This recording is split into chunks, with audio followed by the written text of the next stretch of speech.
احمدہ ونصلی علی رسول الکریم۔ بزرگوں، بھائیوں، دوستوں اور بہنوں، مثانہ اور گردے کی پتھری،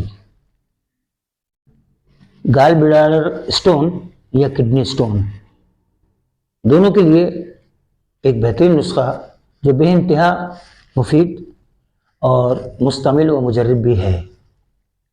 کرنا کیا ہے، کرنجوا 50 گرام، خوب اچھا اس کا پاؤڈر بنا لیں خشک، اور شہد خالص 200 گرام میں اس کا معجون ملا کے مکسنگ کر دیں۔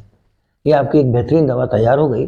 صبح اور شام 5 گرام کی مقدار میں اس کو کھائیں، انشاءاللہ تعالی ٹھنڈے پانی، کولڈ ڈرنک، بڑے کا گوشت اور میٹھی چیز کا پرہیز کریں۔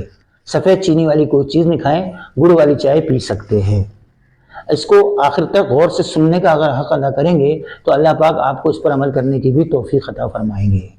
اور اس کو بنانے سے پہلے اپنے علاقے کے ایک مستند معالج سے، طبیب سے، حکیم سے اس پہ مشورہ کیجئے، اور تجربہ کار پنساری سے ان دواؤں کو، کرنجوے کو اصلی ہونے کی، ایک نمبر ہونے کی اور تازہ ہونے کی بھی جو ہے اس بات کی ضمانت لیجئے۔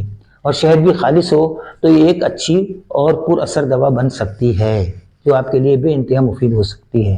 اور اس کو ثواب کی نیت سے شیئر کیجئے، لائک کیجئے اور سبسکرائب کیجئے۔ السلام علیکم ورحمۃ اللہ وبرکاتہ۔